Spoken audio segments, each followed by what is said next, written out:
Let's get ready, say go. Let's go.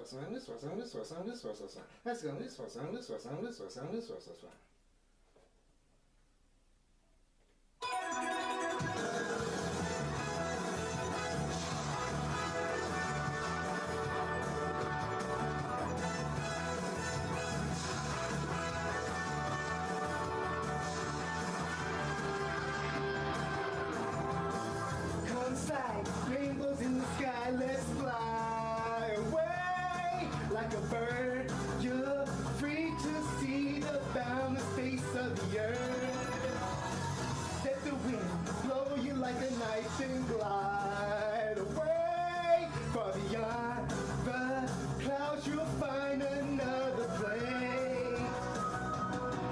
If the road ahead seems so cold and gray, turns today, don't you be afraid, go and fly away. Chala, hey chala, no time to hesitate, go on and search the earth, within it lies a magic surprise. Oh, chala, hey chala, don't be afraid, you got the power to get through the darkest nights. Chala!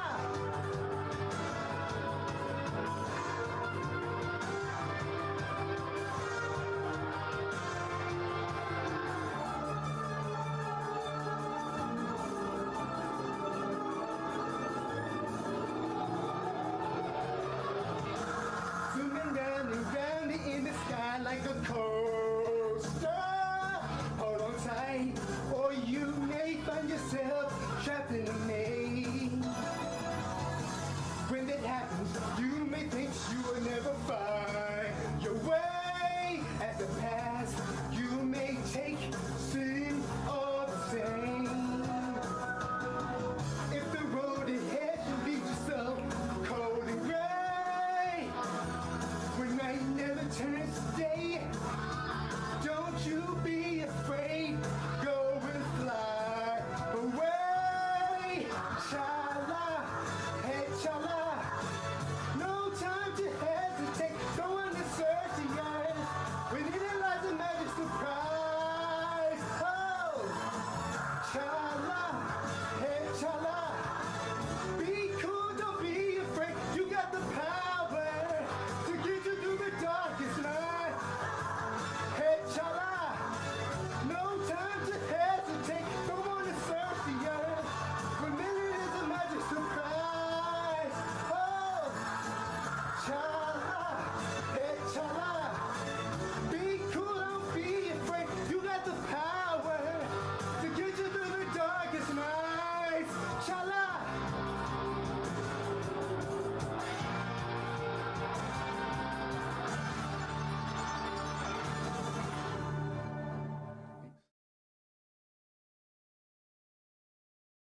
AEW proudly presents KliqBait Wrestling. What is going on, peoples? It's your boy Smith. As always, joined by my North American thick boy tag team partner, Matitude 22. What's going on, brother? Oh, baby. Yeah, you just taking it easy. It's just Monday. It's just a Monday. Yeah, it's Monday. We're getting ready for Raw. About to pop off. We got some wrestling to talk about. We got the Hurt Syndicate back in business. We're going to talk about that a little bit because I just want to see what they're going to do with it in AEW because we've seen it now technically in TNA Impact. We've seen it in WWE. Now we're seeing it in AEW. Now, but I guess, they were pretty successful in Impact, I would say, right? Yeah. And you could definitely say they were impactful in WWE. So it's like, will we get a third run? Because like I said, each time they've been pretty successful. So I think this is a thing where I don't know, like if I was Tony Khan, I would probably just I would probably just take a step back and all right, you know what? Like I'm gonna kind of I'm gonna kind of put this in MVP's hands, and I'm gonna let uh, I'm gonna let MVP kind of handle this.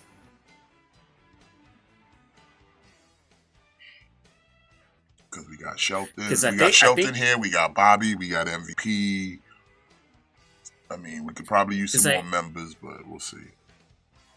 I think MVP has always had a good vision for this group, and I think the problem with WWE is I think they just gave up on them too quickly, and I don't think they ever achieved their full potential, Well, and see, that's why I blame most of that on Vince for that because I think it's one of those things where he wanted to do something for the moment, and then when it ran its course, he had nothing else.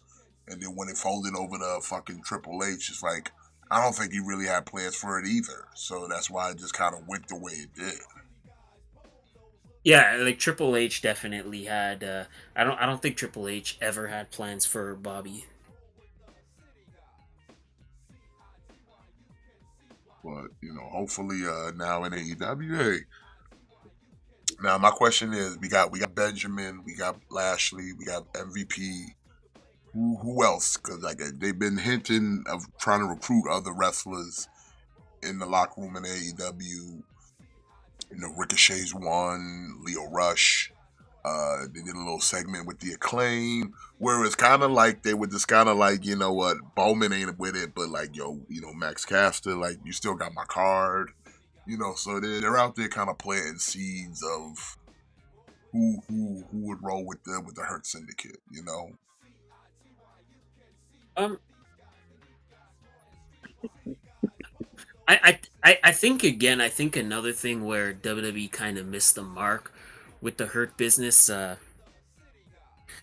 think they need a female member this time around.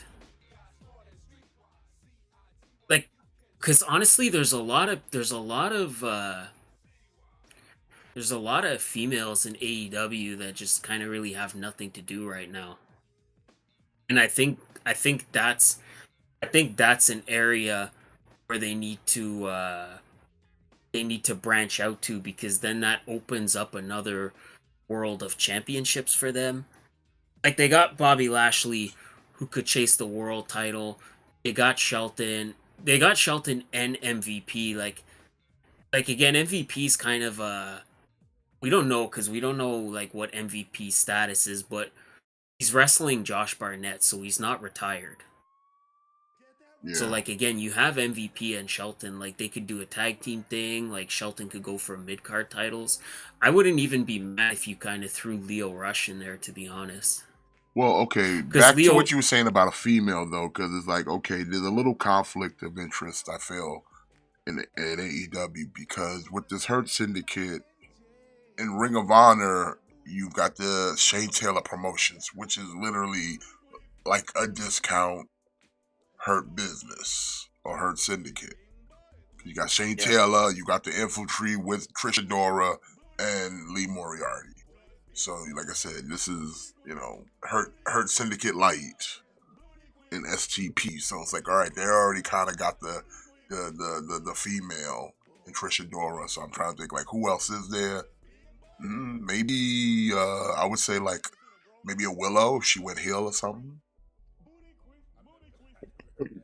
Like, yeah, but that's where like another, like I'm kind of, like I kind of am 50-50 on it, but that's why almost in a sense, like I think the Hurt Syndicate should just absorb Shane Taylor Promotions. But then the only problem with that is because now you have the infantry, it would be like that kind of would maybe be too many That's what I'm members. saying, but they're relegated to Ring of Honor. They're not going up to the main rosters. That's what I'm saying. You got a Hurt Syndicate on your main show, and then your backup show. You've got like the Wish version. Even though no disrespect to Shane Taylor Promotions, because he's been around for a minute with that gimmick and Yeah. and having like building up groups of dudes and shit. So, but yeah, it's always been relegated to Ring of Honor though. So it's always going to kind of be the light version. But I would say, like I said, if as far as like a main roster female, I would say their best bet would either be like a Willow and have her go heel, or like a Queen Aminata or something. I'm gonna kind of throw a curveball and say Mercedes Moné. I was thinking her, but because of her star power already, it would kind of outshine the Yeah. rest of the group. So that's why I didn't even bring her name up. That's why I said somebody. It's got to be somebody that would benefit from that rub, and she I mean, don't need a rub from MVP or Bobby Lashley. So it's like, okay, maybe a Willow, maybe a Queen Aminata. That makes a lot more sense than, like I I said, mean, it, Mercedes. from the sense of like gimmicks or characters, Queen Aminata makes a lot of sense because she's already like she's Queen Aminata. She's already presented as like royalty, like like Yeah, you know what I'm from saying. from that Plus standpoint, it she's makes like a sense. really kind of still unknown to the mass majority. So like, get her out there, get her that rub, get her some more high profile matches and some wins. Like, yeah, really put the shine on her. So like, I would say if that was like, if you were looking for females, yeah, I'd go with that. I'd even go. Yeah, who else is there? Okay. How about can I throw you another kind of no, I don't not really a curveball, but I'm gonna say what about like Athena? Like did like drop the Ring of Honor women's title, bring her over to AEW. Oh man, Athena with the Hurt Syndicate would be unstoppable. I would agree with you on that as well. But the problem is she's doing so much better in Ring of Honor than it would hurt her to come up. Even though it's Ring of Honor. But it's like she's out there having good matches, carrying basically that whole company on her shoulders. Because like I said, no one's really watching. The only time I really watch it is kind of just to watch Athena matches. Like she had the little hardcore match with Abaddon 2 weeks ago, which was pretty decent.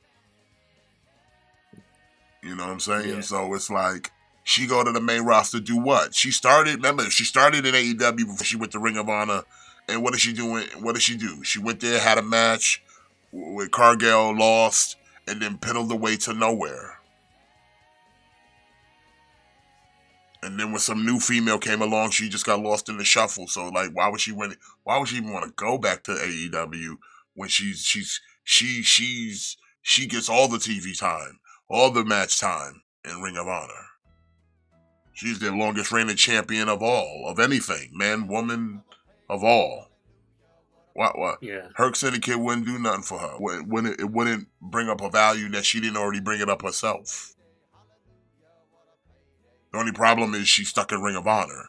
But trust me, she's got shit ton of value now because of what she's doing over there. She's killing a show that nobody's watching. And the I thing say is though, killing it like not in a bad way. Like she's killing it. Like I said, quality of matches, quality of promos. You know what I'm saying? Sitting there yeah, defending the I don't title, like she's killing it on a show most people ain't even watching. What's going on, Gojira? like that's where I agree with you, but that's why I'm almost kind of in the camp of like she's kind of done all she can do for Ring of Honor. Like there's not really anything else she can do over there. Yeah, but then what's she gonna do? She's gonna come to the main roster and do what? Get jobbed out by Mercedes Moné? Well, not if you put her with not if you put her with the Hurt Syndicate. If they bring her to AEW and they present her like they've been presenting her in Ring of Honor, and you put her with the Hurt Syndicate, again though, like she doesn't really fit. She doesn't really fit their gimmick per se. I don't know. That's why I said like somebody like a Jade, not a Jade, like a Willow or a Queen Aminata. Their gimmick right now is so kind of milk toast because they're not big stars as of yet that you could just sit there and like, hey Willow, change the color of your ring gear and like maybe do your hair up a little bit differently. And just you instead of you bobbing and doing all the jovial shit, you just don't. That's it. That's really all you got to do. Like ditch I mean, the kicking and flailing when you in the ring, when you coming down the ring, and like I said, fix up your hair, and like I said, just tone all the colors, and get you some black and gold attire. That's all. Get you some black and gold attire, and you change it up real quick. Like I said, Queen Aminata's halfway there. She already got some black and gold attire. She, like I said, her presentation almost fits what they do pretty much already there. But like I said, if you wanted somebody of a powerhouse like a Willow, yeah, you gotta put her in because she got a little more beef. She a little, you know what I'm saying? She a curvy girl. So it's like I don't she just got to I don't see them going. the outlook of her hair. Like I said, stop. I need you to stop looking like NXT Bailey, and I need you to be heel Bailey. You know what I'm saying? Like ditch the bubble gum and show me the edge. Show me the edge. I sort of wonder if like is like with for me, I think it would have to be Queen Aminata because I think Willow's too over as a babyface. Yeah, well, I'm saying this is the perfect time for her to come back as a heel. Seeing as how they're already switching Statlander back to baby, why not flip the script? Because I just think I like. I'm not saying they couldn't. I just don't see them doing it because I think she's too popular with the kids. Because they're But already trying like to bring Queen back Am, Julia Hart. They was running some promos for Julia Hart, but she's fighting her inner demons to not be in the House of Black, I guess. I don't know. I think she's gonna be in the House of Black. No, Well, the way that promo which they were running, it was like her as a cheerleader, but then the House of Black version of her was sitting in the stands, and then the House of Black version shot her with an arrow. So I don't know. I don't know.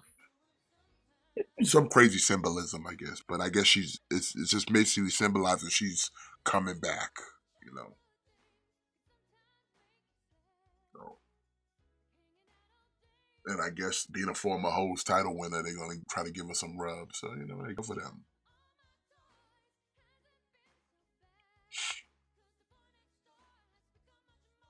Yeah, Oh shit. it would have to be Willow or Queen Aminata, uh, but I'm leaning slightly more towards Queen Aminata because she's kind of stagnant right now. Yeah, Like this would be because she's perfect for mostly her. relegated to Ring of Honor, and if she does show up on AEW's program, and it's usually the job out to somebody bigger.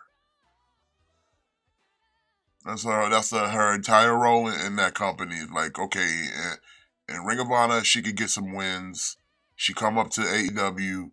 She'll sit here and we'll profile her decently, but at the end of the day, she's jobbing out. Whether it be the fucking Mercedes or Camille or whomever the fuck Statlander or whoever the top one they think is more worthier than fucking Queen Aminata.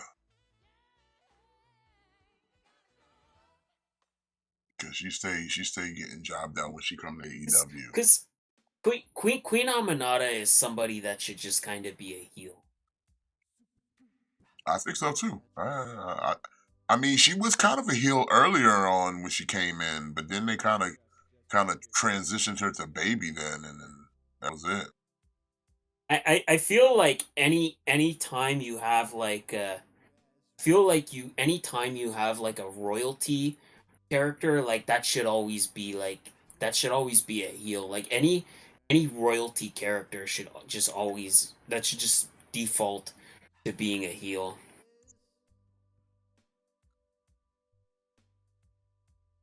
You know what I'm saying? Yeah,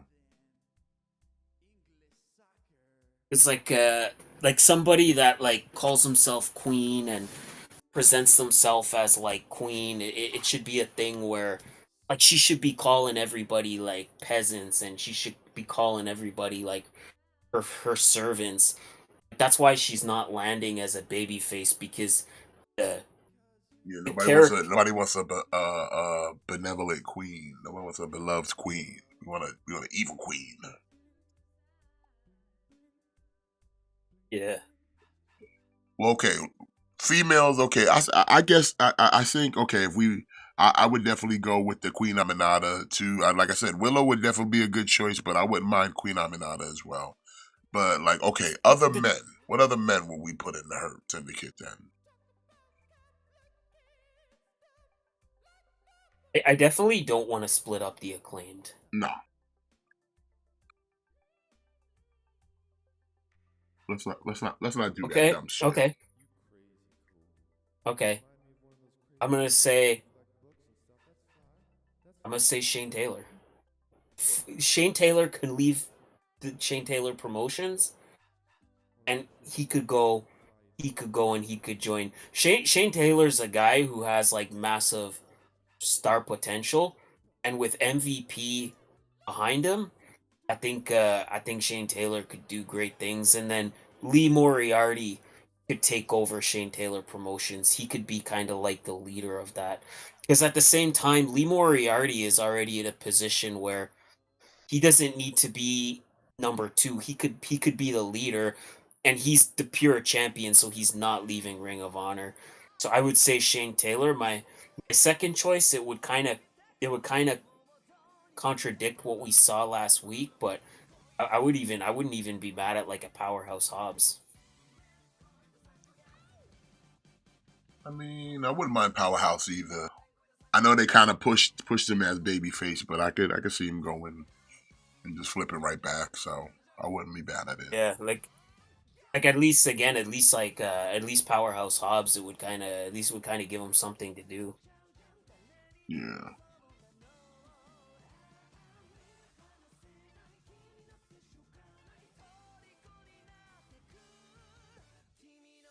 Jerry King, Mabel, King Corbin, Queen Zelina. Yeah, heels. Yeah, because like a royalty character, it's just not something people want to inherently cheer for. Like that's why, like, and again, trying to be careful what I say, but that's why I think not the main reason, but that's why I think a heel Eugene would have never worked, because people don't want to boo somebody with special needs, you know? Hmm. Right? Does that make any sense? Yeah, I hear what you're saying. Like, or it's like Zach Gowen, right? Like it's like Zach Gowen. Like TNA tried to make Zach Gowen a heel, and it's like nobody's gonna boo a fucking guy with one leg. Like the guy's coming out here and wrestling with one leg. Like nobody's gonna boo that, or like nobody's gonna boo somebody that's like nobody wants to boo Eugene. Like Eugene No, is like the lovable I underdog. boo Micro Man. Fuck that guy. I boo Micro Well, Man. Fuck him. Fuck him. I know you don't like Microman, but I boo him. What's going on, Marin?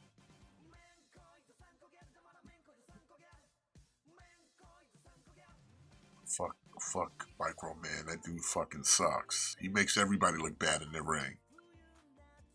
The dude who had no lower body did better than Micro Man. Remember that guy? no legs. No legs.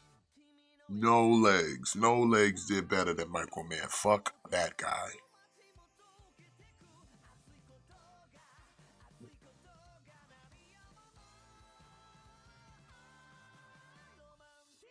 That's right. Today is Veterans Day.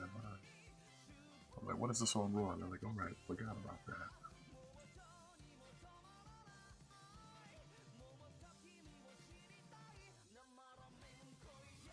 So what's going on? What is did fucking Gunther get with a Ludwig? What's going on here?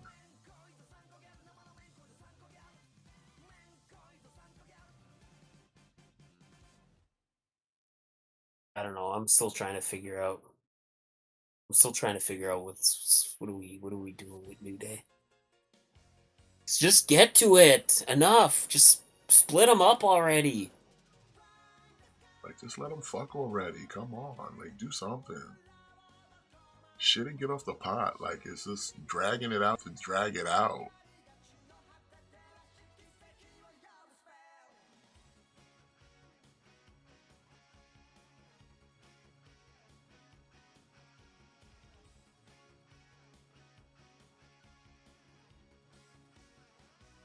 I guess we got damage control. And yeah, I'm telling you, man, I think it's going to be Kofi, man. It's going to be Kofi.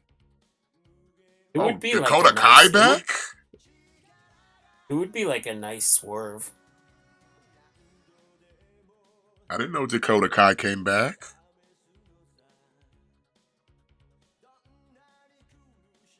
Going up against the Les Bros.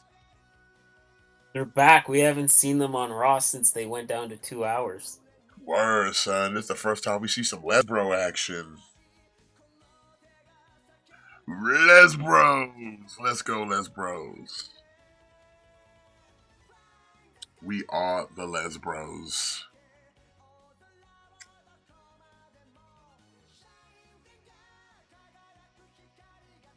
Three months ago, they beat up on Dakota Kai's fragile body. And now she's back to get beat up on some more.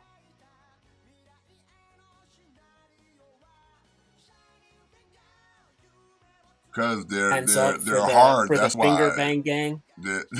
Yeah. You got Sonya Deville dressed up like she's Shorty from Underworld. And Zoe and Shayna dressed up like the finger bang scissor gang, okay? The Les Bros, okay?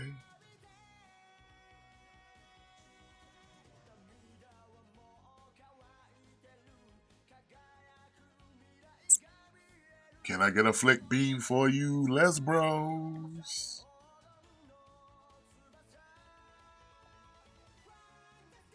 Any Les Bro members in the chat who'd like to flick the bean for the Les Bros?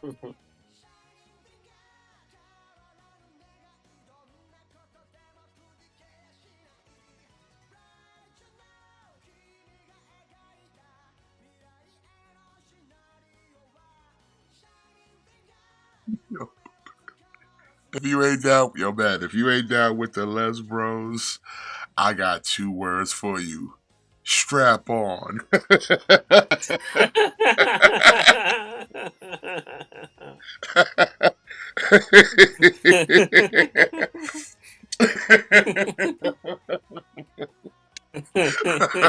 Oh, that's good. Here you go.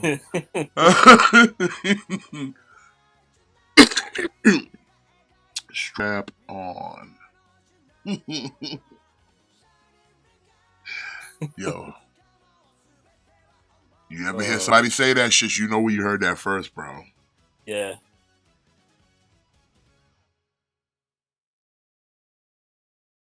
We got 2 words for you. Strap on.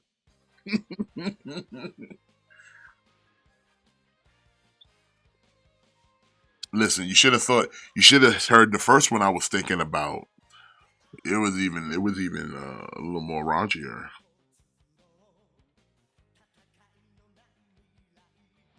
It was very nasty. Is it like too raunchy? Well, I was gonna go Les Bros. 2 in the pink, 1 in the sink.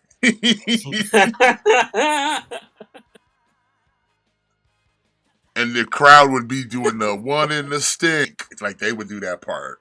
So they'd be like, Les Bros, 2 in the pink, and then the crowd like, 1 in the stink.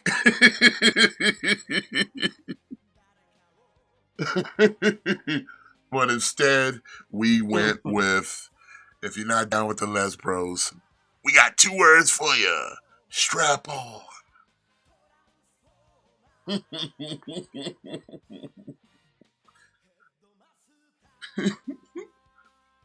Look here, man. I can't help it if I'm out here marketing genius. Don't be mad at the product. Listen, that could sell T-shirts, okay? For Les Bros, it sells so many T-shirts. 2 words, strap on. What? Matt, how many would you buy? Oh man, I would need at least one for each day of the week. Mm-hmm. I gotta have one just to wear around the house. One when I go out food shopping or toy hunting. One for the beach. I go to the beach.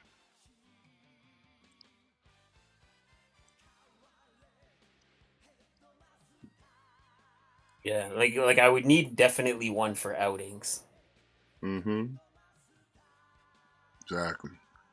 People gonna see the merch and be like, yo, son, Les Bros, so over right now. Like merch is selling more than the Acclaim. Okay, selling more than the Outrunners. That's how over the merch is. I'm telling you, if they embraced their Les Bros, like for real, like I know we sit here and we joke about it because that's not the name of the faction. That's just the name I gave it. But like if they actually like leaned in and like embraced, like, listen, we're a bunch of like kind of ambiguous women of sexuality, outside of like Sonya being openly like, we don't know much about Zoe. We know about Shayna, but she ain't open about it as far as her gimmick. You know what I'm saying? So it's like, Yeah. you got all these kind of Les Bros here. Call them Les Bros. That'd be a hot name, Les Bros. Like I mean, it we're would be better lesbians than and we hang out like bros. Plus we fight like dudes. So like Les Bros. And like I said, you got 2 words for you. Strap on. it would be better than whatever the fuck Pure Fusion Collective I mean, is. that just doesn't even fucking roll off the goddamn tongue. Pure Fusion Collection. What does that even mean? Sounds like a bad drug. But Les Bros, rolls right off the fucking tongue. Les Bros. Strap on. Get that, come on, $1 million. $1 million.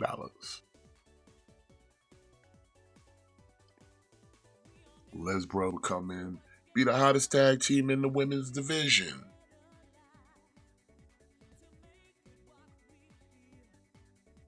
I think they, like I said, I think they should lean into it.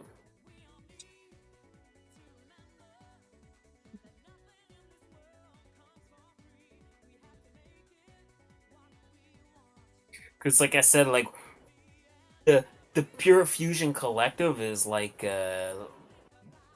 no.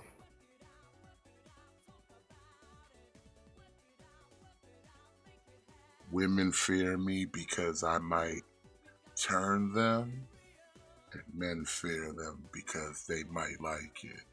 Les Bros, let's go. Look how I'm booking Les Bros, son. They could be number one. Number one, son. Put me in there. Hire me as creative, man. I will book the Les Bros into like super stardom. We'll take advantage of the LGBT thing. Like, embrace it. Embrace it. Had them on the front page of Time Magazine. Les Bros sweeping the nation with a headlock. You know what I'm saying? Intolerance. See how I'm already here booking them not only to just be known in the WWE but worldwide, so they'd be like first trio of LGBT wrestlers out here showing that they are not afraid to be called Butch or Dykes because they're Les Bros. Yeah. They're not afraid to wear underwear with dick holes in them. Shayna would definitely have to take me to Red Lobster first, Ian. Like if there was gonna be any of that, Shayna's definitely gonna have to take me to Red Lobster. Listen, I know Shayna go both ways, so you know what? Yeah, she gotta want to dime me if she gonna scoop me, son. She gonna scoop me. Yeah, I need like, to get. listen, I like, you gotta feed me first. You know what I'm saying? Yeah, that's what I'm saying. I'm not saying, like, I'm not even like rejecting it. I'm just saying, like, she's gonna have to take me to a nice dinner and show me a good time first. Like she's gonna have to get me a couple. I'm gonna have to get a couple Bahama Mamas in me first You know what before I'm there's saying? gonna Like I be any said, scooping. yeah, you know what I'm saying? Because she might swoop and scoop, and it's like, hey, can I at least get a Captain and Cola first? Can I eat my steak? Yeah. Like I know you wanna taste the USDA beef and shit, but still, I gotta get fuel, right? I'm still a man. I'm still human. Yeah. Yeah. Look at the Les Bros right now. They strapped in. They strapped on.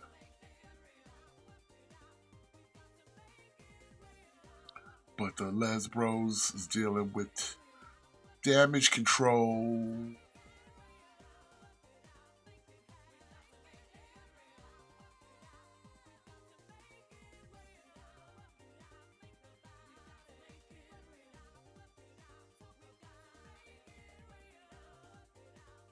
Uh-oh. Got her in the choke. Dakota Kai about to get choked out. But Shayna, telling you, man, Les Bros, $1 million idea. Just like the New Nation was, man. They be so close to that big money idea, and they go shy of it, and it's like, man, imagine the T-shirt sales for Les Bros. Plus, you get LGBT fans into the wrestling. Come on now, there's a big LGBT market out there for wrestling. Take advantage of it, man. Look at your boy Effie, son. Look at the Acclaimed. Come on, don't you want that for the Les Bros? That's right. just imagine the Les Bros going around telling people to scissor me.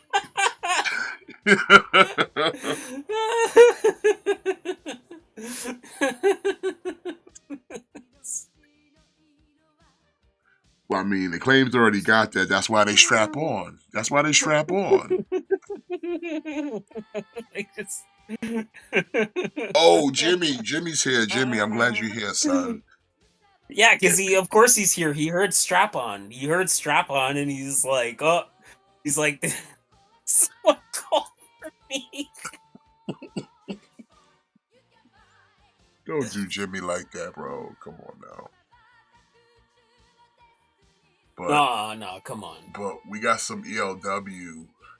Jimmy, you have matched, and we're gonna go over your match, but there was a lot of action on ELW, so we just gonna let it play. Go, Jero. We're not going crazy. What you talking about? We are actually marketing geniuses. At least I am.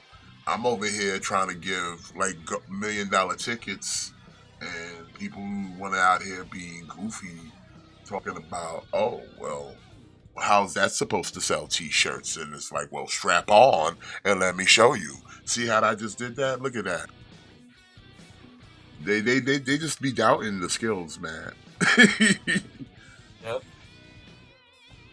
Even though everyone, Gojira, you would totally rock a fucking Les Bro T-shirts if you could get your hands on one. Hold on, let me go to Jimmy's match, because Jimmy had a match, and he was like, oh boy.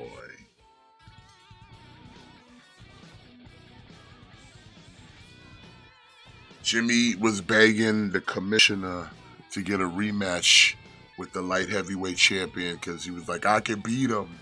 I know I can. I'm a thick boy. I can get the job done. The thick, they laughing at me. Popcorn and Taco laughing at me. So I gotta get this rematch. I gotta get my W. So, commissioner's like, all right, fine. But if you lose this one, you don't get another chance. The following contest is scheduled for one fall. Making his way to the ring, representing the Knights of the Round Table from West Hollywood, California, weighing in at 210 pounds. Jimmy's already. Look at that swag.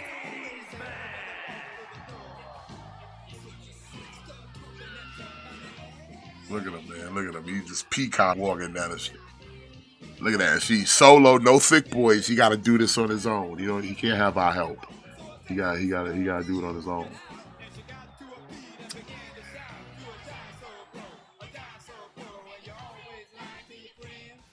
Look at this guy. Always.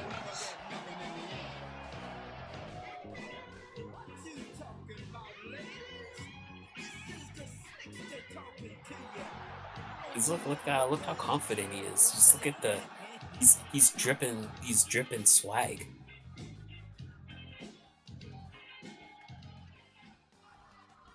But like I said, he already got beat last week by this man. I hope he's been eating his Wheaties, because he's going up against a Grand Slam champion in the LW, man. Oh, Jimmy's got this. And current world light heavyweight champion.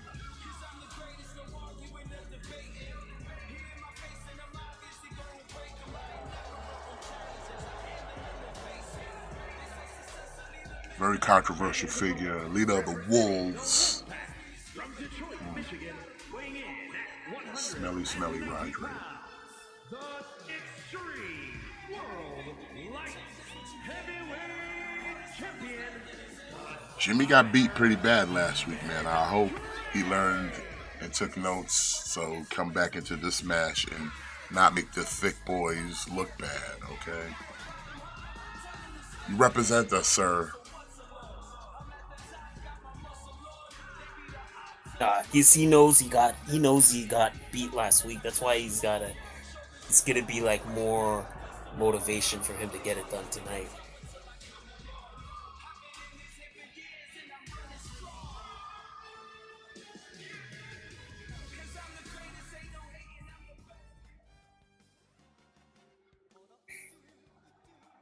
Oh, y'all must have missed AEW. Y'all don't know what happened. So let's see.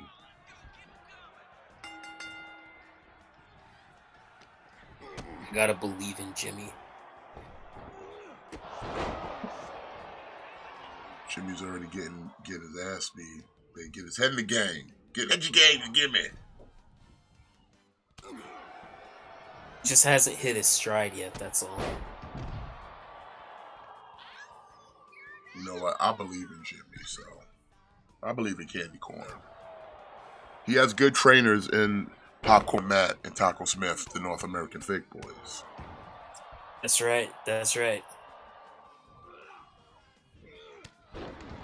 Like, how could you not be motivated to do better around those specimens?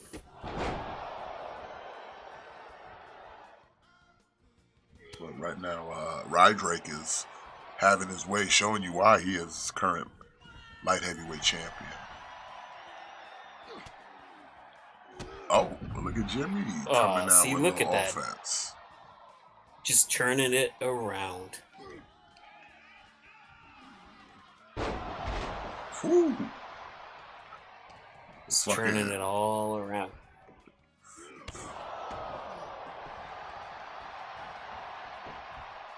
That's probably going to be it. Only a 1 count. Gotta hit him with the hard stuff, Jimmy. Gotta hit him with the hard stuff. Yeah, come on, Jimmy. Don't make the thick boys look bad. Come on, the only reason the commissioner gave you this rematch is because he likes the thick boys. He's like 2-time beautiful Bobby winners. Anything. It's like I don't want to make them look bad.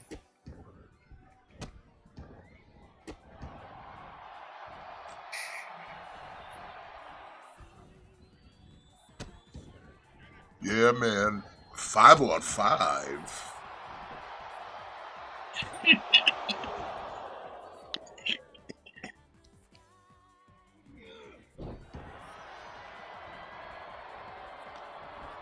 WCW, Gojira.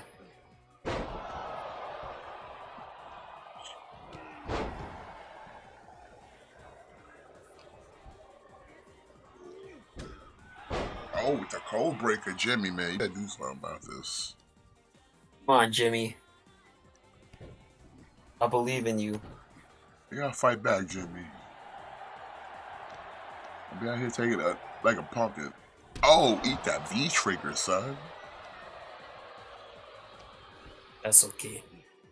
Jimmy's just playing possum. See, look, there you go. He's just playing possum.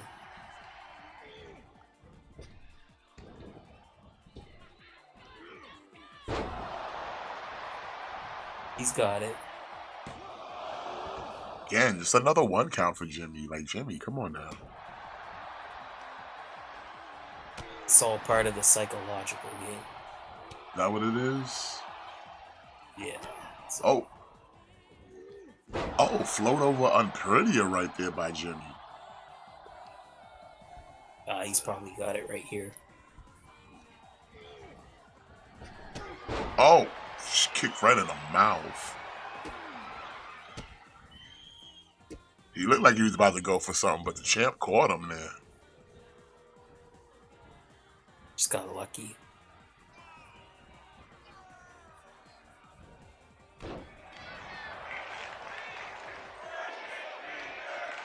Waffle Don't House. worry, Jimmy. I still believe in it. You know what? I believe in Jimmy. He just got to get into that second gear. Like, but right now the champ is really just breaking him down, though. Working on that back, you know. Jimmy... He's working on that lower back right there. It's because he didn't eat enough candy corn before the match. That's all. Oh, and now Dragon Sleeper trying to choke Jimmy out. Is he gonna tap?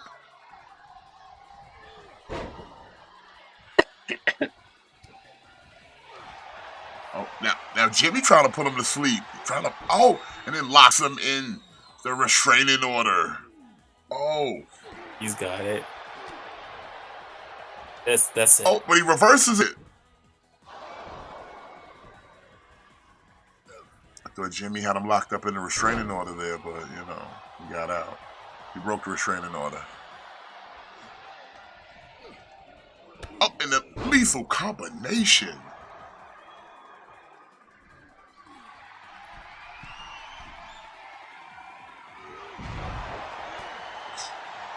Jimmy got out of the way right there. That's usually it for most people when he hits you with that move. What's Jimmy thinking now? Oh, I think he's going for a trick or treat. A trick or treat. Oh.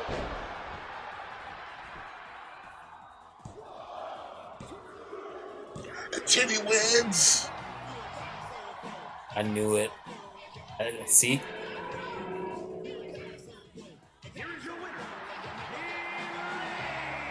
I believed in Jimmy the whole time.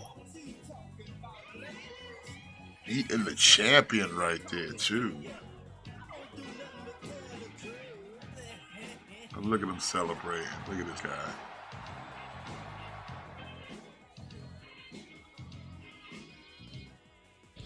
Good job, Jeff, for Candy Corn Jimmy, the ladies' man right there. Big win.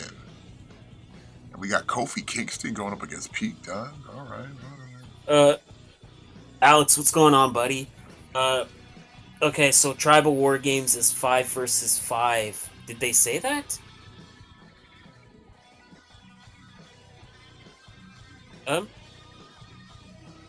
If it is Alex, if it is 5 on 5, then I don't think we're gonna get either Palatonga or Lance Anoa'i.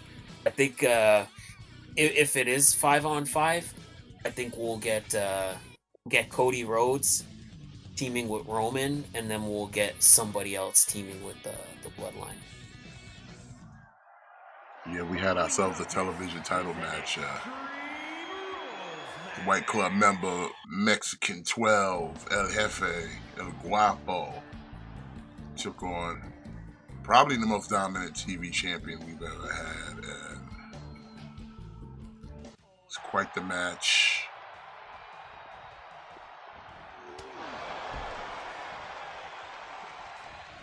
I don't think they're gonna. What's that? Because Alex is saying the Tribal War Games is 5 on 5. I don't think they're doing a 5 on 5. Unless The Rock is showing up, and then the new Bloodlines got to get a 5th member. So. And he's saying, who's it gonna be for the 5 on 5? And if it is, like, I kind of think it's gonna be Cody Rhodes and somebody else. I don't think it's gonna be Lance Anoa'i or Talatanga. I don't think they're gonna take someone like untested and throw them immediately in a War Games. Yeah. And I really don't think it's gonna be The Rock. So I think it would have to be Cody Rhodes, and then the new bloodline would have to recruit somebody for like backup. Yeah. I think they're just gonna Like do a maybe, 4. I think they're just gonna do a 4-on-4, to be honest. yeah, that's what I was kind of thinking it was gonna be. Because I mean, you could do a 5-on-5, but if you only got 4, then fuck it, you got 4. That's it.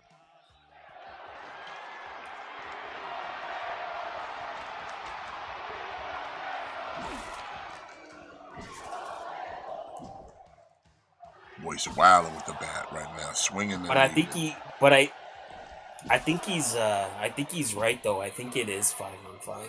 No, I mean it usually is. Sometimes it's been 4-on-4, but I'm just saying, like, I don't see why they just wouldn't do a 4-on-4. If they don't have a fifth man, then why shoehorn someone in just to have a fifth man?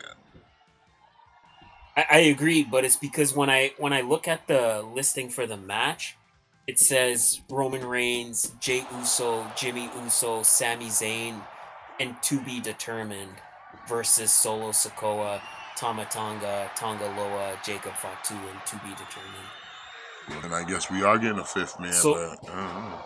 So then, okay, so then my prediction for the fifth man, it's going to be Cody Rhodes teaming with OG Bloodline, and Kevin Owens teaming with New Bloodline. There will be your 5 man.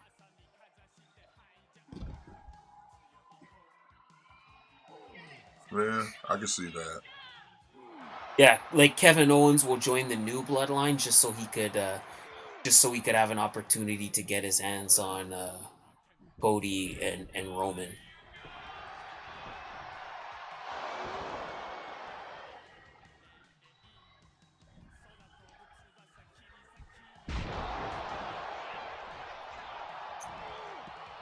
This is what I love about these television title matches. They got 10 minutes to get the job done. If not, get in the back of the line. Moist doesn't need 10 minutes though.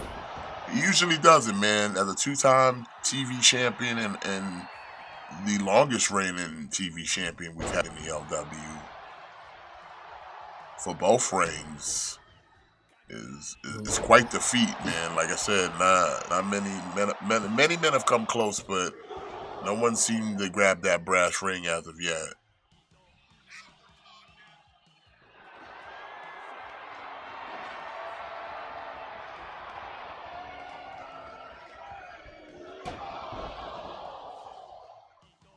But hey, Marin right here, El Guapo, he's no slouch. He's a former almighty champion.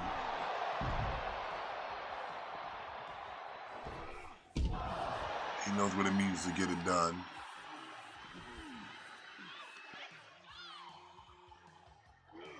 He's been to the mountaintop.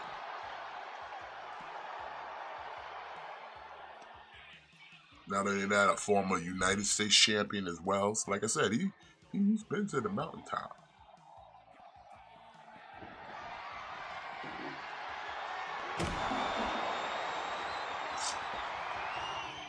Flinging a guitar at a motherfucker. Sometimes you just gotta fling a guitar at a motherfucker. Look like Kofi about to tap, no? For Pete Dunne?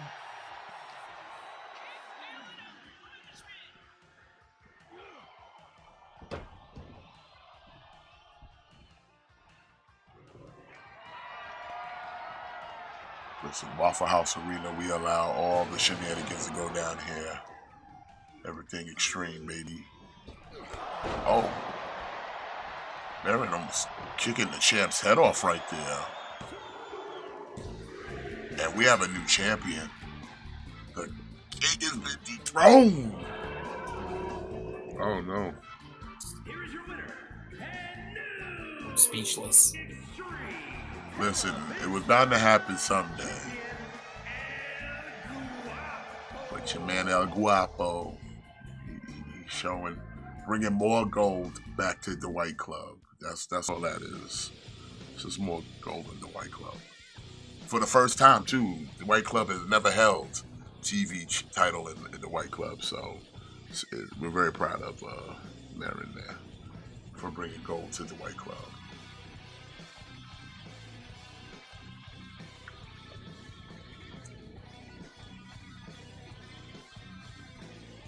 It be that way sometimes, you know. But let's get back to the other wrestling. I mean, Transformer 1 was, like I said, it was decent. It was a decent movie. I didn't mind it.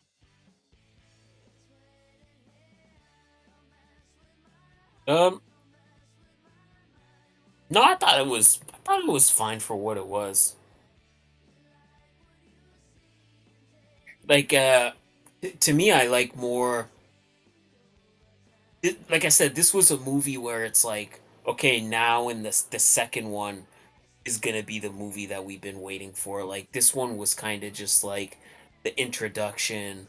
Like, like this one had to lay the groundwork, whereas the next one, like the next like 2 and 3 is gonna be, I think, the war for Cybertron. I think those are gonna be the movies that we've kind of been wanting.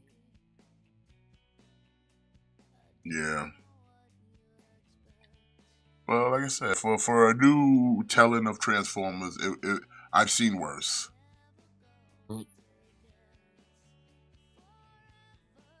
Uh, that just because just I won't derail too quickly, but did you see the whole like Wicked controversy with the Barbie? Like like I guess they released a Barbie for the new Wicked movie, and I guess there was a mistake, and I guess the website it tells you to go to on the back is actually for like a porn site.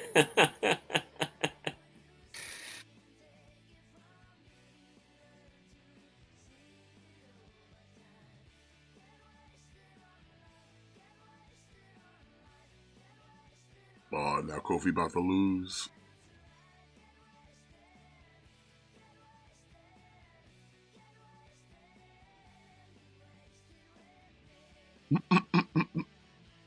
I mean, Xavier's not wrong, but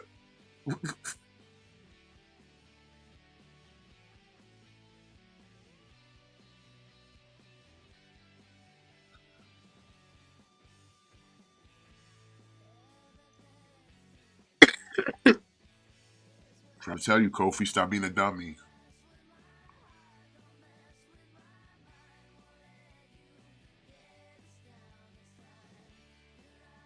See, that's why I think in a sense like Xavier is the babyface because he's trying to tell Kofi like, hey, like enough with the dancing around, enough with the shenanigans, like focus, man. Like come on, like we used to be like fucking the longest reigning tag team champions of all time. Like he's trying to tell Kofi to focus, but Kofi just too busy acting a fool.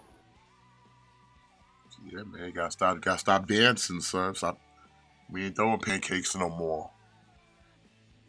Like, like when we were like at the top of the tag team division, yeah, we could dance and throw pancakes, but when we're kind of scraping the bottom barrel, like man, like that means we got to focus up, man. That means we got to focus up a little bit.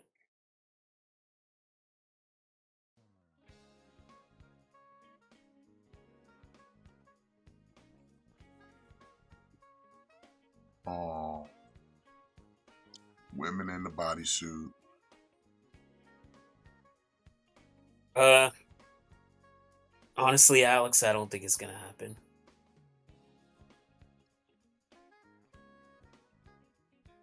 Nah, I mean, if he can show up, but he ain't gonna do nothing. Yeah, like I think he might show up. I think he'll show up for sure, but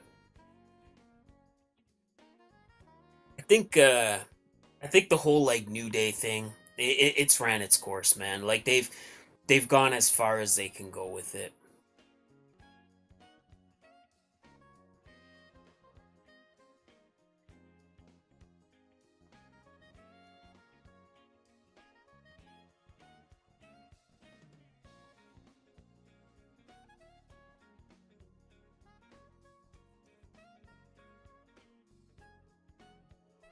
Like at a certain point, you gotta kind of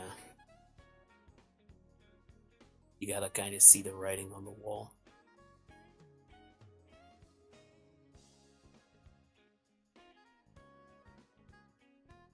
Uh-oh, so looks like Judgment Day's having little issues here, huh? Mm-hmm.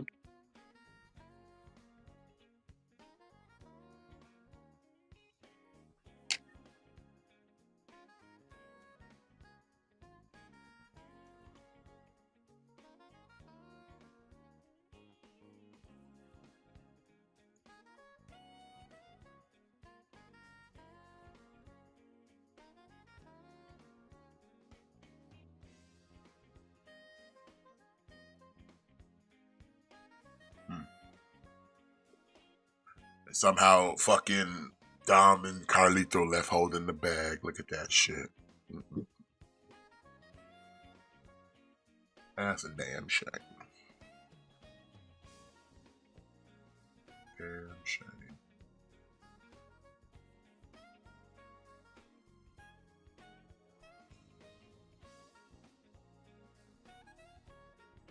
Now with this commercials now.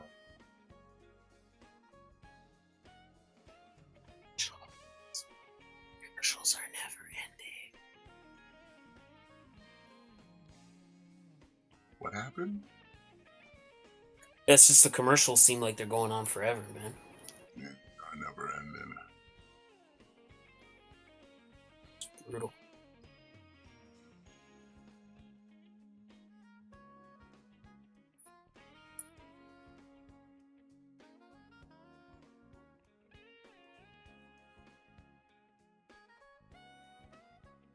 Wow.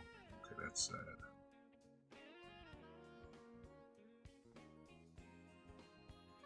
You know what's sad? What?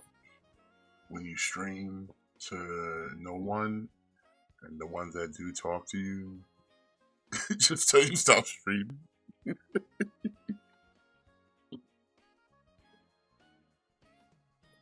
Oh wait, that's not us, right? Nah, that's not us. If that's the case, I'll just stop streaming. Okay, good. But nah, I'm just. Somebody sent me something, and I was just like, wow, that was sad. I'd share it, but, you know, not gonna do it to y'all. I don't want y'all to, like, start thinking about, Shidoku. It's not that kind of show. It's a show about wrestling, right?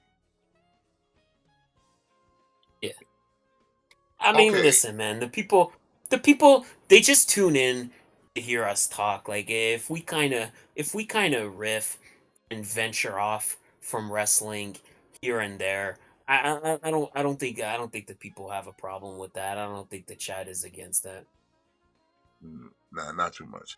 But speaking of which, though, I didn't really get to catch up on it as of yet. But what happened with, I think, like with the Meltzer Dutch situation? Did you hear about that? No. See, I gotta do some deep dish pizza investigation real quick. Something happened? I think Meltzer just basically like kind of put his foot in his mouth about something, as always.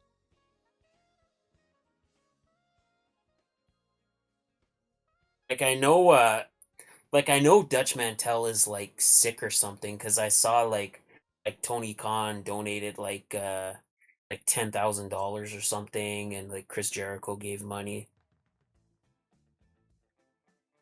Yeah, hold on. Oh, sorry, Tony Khan donated 5,000.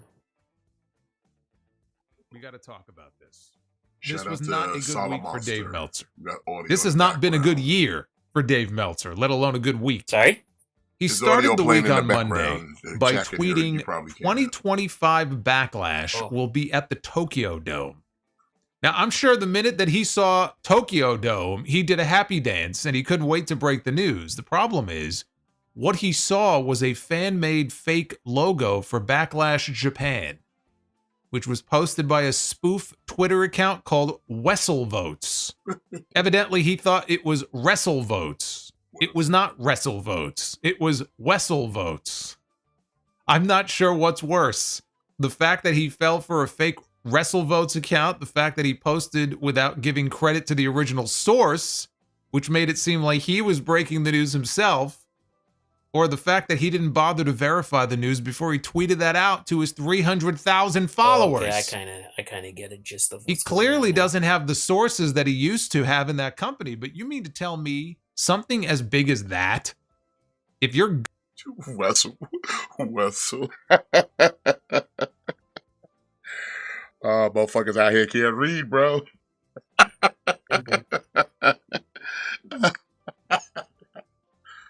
Oh, hold on.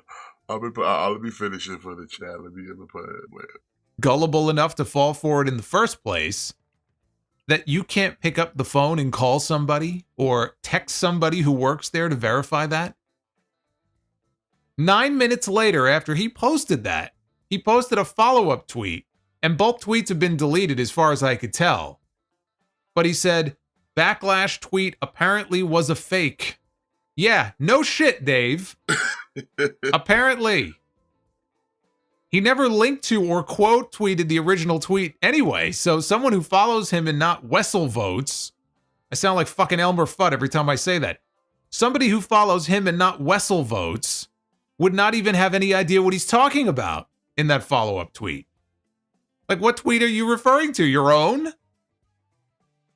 The one tweet that is still up, he posted a third tweet to tell us that he confirmed with WWE that the Tokyo Dome thing was a fake. It was your tweet! Oh my, I gotta be careful. I can't laugh. I can't laugh or the stitches might come out. You tweeted it. Of course it was fake. What has happened to this man? He should have put his phone down for the rest of the week for that alone. But a few days later, the ratings came out on Thursday for the NXT Dynamite. Does anybody put stock in anything Meltzer says at this point? Or is it just Meltzer shining himself on and other wrestlers that want them to get shined on by him, shine them on? I don't know. The whole Meltzer thing is like, to me, like the whole Meltzer thing is just, he's just a guy with an opinion, just like anybody else, you know? Yeah, but for whatever reason he can have access to certain things, but it's like whatever he's doing now, I don't know, but it sure is not like journalism of any sort. Like there's no difference there's no difference between what he does and what we do. Okay, maybe a little bit different. No, there's no difference. Like we talk about wrestling, but we're not in the inside of certain things, so we can't sit there and be like, yeah, we know this for facts, and we don't sit there and spit shit out there that's not been verified by others. He's just out there making shit up. Like when we talk about a pay-per-view, we'll kind of sit here and we'll kind of rate a pay-per-view out of 5. Like we'll kind of rate the pay-per-view out of 5. Like there's no difference between us doing that and Meltzer giving his star ratings. Like people get so like bothered by the star ratings, but at the end of the day, like he's just a dude. He's just a guy giving his opinion, and at the end of the day, like that's what we do too. Yeah. It's only like how do I say it? It only matters as much as you let it matter to you. Like if you let it bother you, then that's what it is. Like it doesn't change anything in the grand scheme of things. So the more you let it bother you, the more meaning you're giving to it. Does that make any sense? I mean, it makes sense, but at the same time, it's just the only reason he gets this is because he was one of those first people on the ground floor when wrestling was getting a little mainstream, and he had an outlet to talk about wrestling and shit behind the scenes. So he came in on the ground floor. So yeah, people treat him as a reputable source as far as, you know, behind the scenes information as far as wrestling's concerned. But lately, his information ain't that damn reputable. But yet he still gets access to things where it's like, are you really a wrestling journalist, or you just a dude who will just fucking shine other people over to get tickets or backstage passes? You know what I mean? Because you speak favorable of them. You know what I mean? Yeah. Exactly. So like I said, you're at the he's, at least in my opinion, Meltzer's in this stage of his career where it's like, is anybody really putting any credence into what you say, when it's like most people look at your word as very biased because you have ulterior motives in who you sit there and give accolades to. And yes, there are those marks out there that will subscribe to that and be like, well, Meltzer said it's good, so it must be good. You know, it got 4.5 stars. It got 5 stars. So it must be a banger. You know what I mean? Like but to me, like, that's no difference than like Rotten Tomatoes, right? Like that's Yeah, it's essentially no like different. It's that's no essentially different than that. It's no it's different than what we do. It's no different what exactly. anybody does. It's just a matter of how many people in the public hold it in high regard. How many people Yeah, take? like How many people put stock in it? You know what I'm saying? That's what I'm saying. How many people go out there and actually put stock into what someone says? And there are people who but I take think it's stock into what this dude says. exactly, like, for sure, like, people do, like, the guy is successful, so he must be doing something right, because he's got like thousands of subscribers to his newsletter and shit. So the guy's doing something right, or maybe people just like him. I don't know, but it's like, at the end of the day, like, a Meltzer rating doesn't mean anything. Like, because everything is subjective. Like, everything is subjective, right? Like, people talk about the Bret Hart and Shawn Michaels Iron Man match at WrestleMania. Like, people will say that match is one of the greatest matches of all time, and I think that match fucking sucks. So at the end of the day, like, everything's perspective. Like, just because Meltzer says something is 5 stars doesn't mean you think it's 5 stars. It doesn't mean I think it's 5 stars. Gojira might not think it's 5 stars. It's all just it's all just it's all just what you feel. Like, if you, like, not everybody is gonna like the same thing. Yeah. He's just giving you an opinion. Like, there's no meaning behind what he says. There's nothing he says matters unless you genuinely care about his opinion. All right. Well, let's His finish this some opinion. more on the video. I put it in the thing. You should be able to see it now. Okay. Fight head to head. Both shows went head to head on Wednesday night. Okay, so NXT got bumped out of its usual time slot, and they were head to head from 8 to 10 p.m. And as I predicted, and I'm sure I wasn't the only one, NXT, even though it was not in its regular night, they invaded AEW's turf on Wednesday, and they actually beat them. Remember when Dynamite ran on Tuesday last month? They got absolutely shellacked. NXT runs on their night, and they still get trounced. AEW does. Although not as badly as they did last month. Last month was just an annihilation. This wasn't an annihilation per se, but they got beat on their own night. NXT averaged 619,000 viewers on the CW network. Cold Brew Cappuccino Jones. That's a pretty good name. Yeah, that might be the best. That might be the best wrestling name. Really good name. Cold Brew Cappuccino Jones. Okay. Work. And an 0.17 rating in the coveted 18 to 49 demo. As compared to Dynamite, in its regular time slot, which averaged 523,000 views. And once again, I think just to reiterate real quick here at KliqBait, at least for myself, I don't give a fuck about ratings. Like, I don't. Absolutely. I'm gonna watch I watched both shows that day, so I don't care. Again, because the thing with the ratings do not equal quality. Just because more people watched one show over the other doesn't make it better. Yeah, so like I don't worry about ratings. Like, I've had people come to me and be like, "Oh, such and such did this rating," and I'm like, "Okay," and I watched it still. Yeah. I'll watch next week's show. Yeah. It didn't hinder my engagement. I'll tell you if I felt the show was good or not.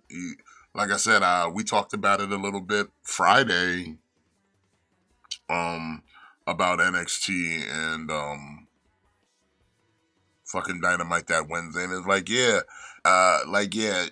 NXT gave you a safe show of just, hey, we're in the ECW arena, we got some legends coming in the building, and in a couple of matches, and whereas Dynamite just gave you Bobby Lashley with no real Bobby Lashley, and then the rest was just kind of matches you could have left anywhere else, like, Penelope Ford and fucking Jamie Hayter is not like a barn burner. You know what I'm saying? Like, exactly. Like, that's the other thing where when you talk about like ratings, like, you have to consider that NXT overdid it and AEW underdid it. Like, had AEW come harder, had they possibly presented more, like I know we talked about it a bit on Friday, but like had AEW announced like Bobby Lashley in-ring debut, maybe they would have had a better chance. Or had they had like a world title match, maybe they would have had a better chance. AEW played a very run-of-the-mill show, whereas NXT, they made it like an ECW theme show. So you're gonna get the ECW fans. ECW has one of the most dedicated fan bases in the pro wrestling bubble. There's no fans that are more loyal than ECW fans. So they knew they were going to get that, and they made it a nostalgia show. So people were going to tune in to see like what surprises may be there. People were going to tune in to see all the old timers. NXT did went over and above, and NXT or AEW really underdelivered. So Sami Zayn tried to recruit Seth Rollins as their fifth man, it looks like. I don't think it's. I think it's gonna be. I think it's gonna be Cody. My prediction is it's gonna be Cody. I kind of hope it's not Cody, because I would hope he's defending the title at Survivor Series. You would hope, but you would kind of think, but he hasn't defended the title at a pay-per-view in a while, eh? I think the last one was Because at Bad Blood, he was in the tag team match. So was it like SummerSlam? It might have been. Mm-hmm.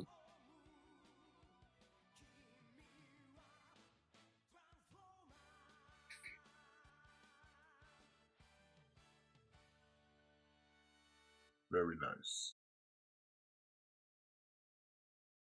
We got Damian Priest come to the ring. I don't know, fifth man. I don't know. We'll have to marinate that for a while. But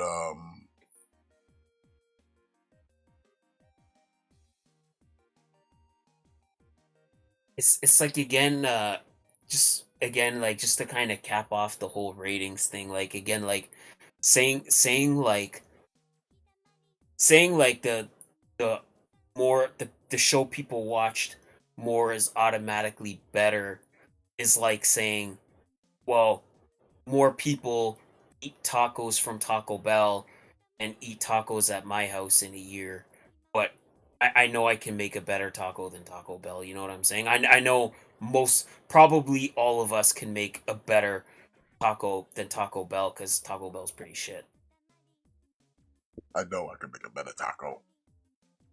That's what I mean. So like, just because more people eat Taco Bell's tacos, I guarantee you're making a better taco. So the whole thing, like, ratings don't necessarily equal quality. Ratings just equal more people watch this than that. Well, let's finish Solomon here. Viewers on TBS with an 0.16 rating as opposed to an 0.17 rating in 18 to 49. Now, neither number is anything to sing home about. That goes for NXT also, okay? It's like fighting over the ugliest girl in the class. But that AEW rating, it ties the second lowest 18 to 49 number in the history of the show. Overall, it was the lowest rating in the history of the show. 5 years of Dynamite, that is the low point. There's no two ways about it. That is embarrassing for AEW. It's like having home field advantage and getting beat by the visiting team. But don't tell that to Dave Meltzer. He felt compelled to defend AEW against some random person on Twitter, and I swear this is what he said. If I worked at TBS, I would say that AEW won. Warner Brothers Discovery, when it does internal ratings, it's based on 18 to 49 as a percentage of homes that get the station. I've seen copies. In the standings, how they would have it, which is the statistically fair way to look at it, it would be 0.39 to 0.38. But I don't work at TBS. No, you don't. And I wish I could believe him when he says something like, I've seen copies. A few years ago, I wouldn't have even questioned it. If he said that he had seen something, okay, then he must have seen something. But after the internal memo debacle a couple of months back, where he claimed to have seen an internal Warner Brothers memo on the total value of AEW programming, which turned out to be an Excel spreadsheet some fan drafted and shared on a Discord, which he saw. After that, I have to question everything the man says. Even when he claims to have seen copies. What did he see? That was funny. You got duped over some Discord shit. You got duped on some Discord shit, bro.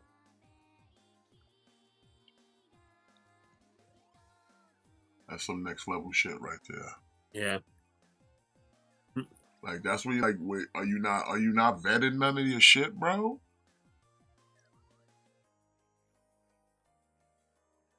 Like, people. Yeah, really. You're supposed to be looked at as the leading authority, like, and you ain't even vetting your sources. What did he see? A PowerPoint presentation put together by, at my hairy balls itch me on Blue Sky? What did he see? By the way, that internal memo gaffe, it happened the same week that he tweeted that Afa of the Wild Samoans was dead, while he was actually still alive. But it doesn't help his cause with those people who think he's in the tank for AEW when they get their ass kicked, and his first response is to say, if I were TBS, I would say they actually won. But it gets even worse. Then, in this week's newsletter, he wrote about Dutch Mantel. Now, for those who don't know, Dutch has not been doing very well. He's been in and out of the hospital for much of the past year. Although he's back home right now, he has not been able to do his podcast, although I think he's supposed to be getting back to that. His wife is also very sick. She's been hospitalized 11 times since May. She's maxed out her days in the hospital that her insurance will cover. Their daughter, Amanda, has exhausted her own savings trying to keep the bills paid. It's just a really bad situation for that family all around right now. There's a GoFundMe set up for them that has so far raised over $95,000 on a goal of $100K. So people have really responded. They've really come out in the wrestling community to support them. So Dave posted about it. in the Observer. Great. Brings more attention to what's going on, and it is newsworthy. And if that's all he would have posted, then nobody would have said a word. But after mentioning all of that, and the GoFundMe, Meltzer continued. He singled out Tony Khan and Chris Jericho as the top donors to the campaign, which is fine. Tony Khan donated $5,000. So did Jim Cornette and his wife.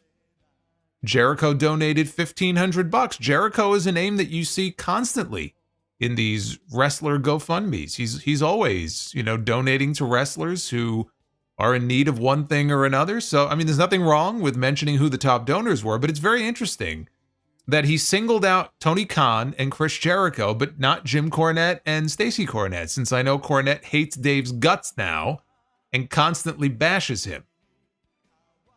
But he mentioned Khan and Jericho, and he continued with this. With Khan, many have pointed out that Mantell as a podcaster was brutal to Khan. First of all, many have pointed out, who is this many that he speaks of? It's like when someone says, many people are saying about something, when in reality, absolutely nobody is saying that. The voices in your fucking head are saying it.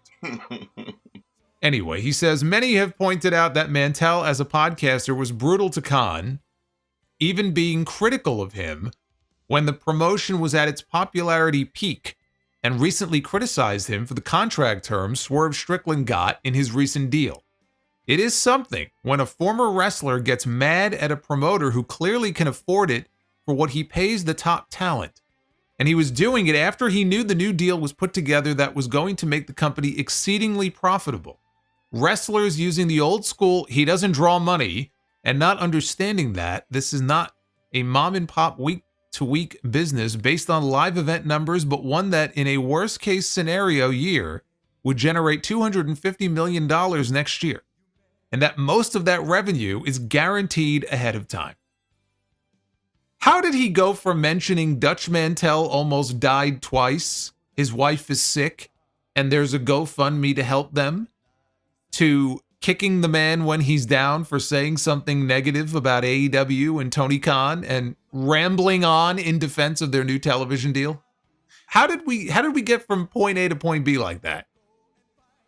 This is what I'm talking about. He does not do himself any favors when it comes to people talking about him being on the payroll there. And for the record, I don't think he is. But he sure acts like it sometimes, doesn't he? I think he's on payroll, son. If not, somebody suck his dick. I don't know. I kind of don't see any problem here. I don't see no problem with the Dutch Mantell thing, but I always think that Meltzer, I stopped giving a fuck what that dude said anyway years ago. I think it's just a thing where I think Meltzer's just kind of drawing attention to the fact that maybe that this is a lesson where, a guy like Dutch Mantell, who was one of those guys that's hypercritical of AEW, and now look what's happening. Now the guy is sick and he needs financial help, and Tony Khan is coming in and kind of helping him out. I think maybe Meltzer's just kind of pointing out that maybe we should think more about criticizing people, because then there might be a time in your life where you're having a hard time and you need help, and you might need to reach out for help. And I'm just saying it from my perspective.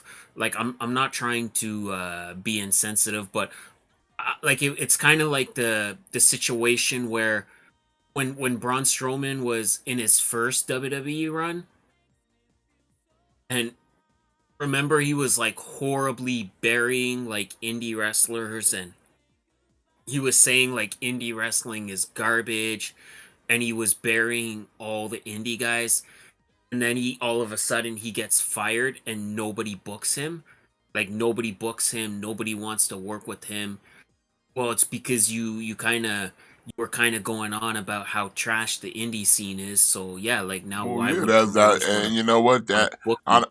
I mean, to be honest, I'm like, look here, if you do stupid games, you win stupid prizes. Like, you want to laugh at other people because they're not in the position you win, and then you fuck around and find yourself in that position, and nobody fucks with you. That's what you get. You get humbled.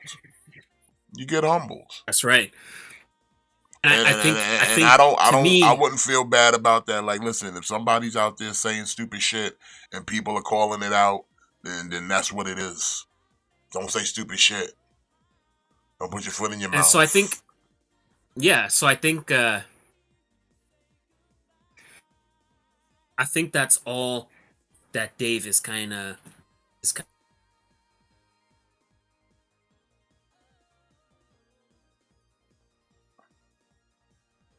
I think that's all he's saying is that like maybe sometimes we should be a little more humble with our words because we might have to eat them later. And you know, he would like now Dutch Mantel is in a situation where like he needs help because he's struggling financially Yeah, but I because don't see. he's But I think sick there's a and difference though. Like Tony Khan choosing to donate is Tony Khan's choice. The GoFundMe is a GoFundMe. It's not like Dutch went to Tony personally, like, "Hey, can I get some money?" So it's like I don't think one in the same because one's just no, a but thing to donate money. Tony Khan could have just said, "Hey, fuck that guy. He talks bad about me. I ain't giving him shit."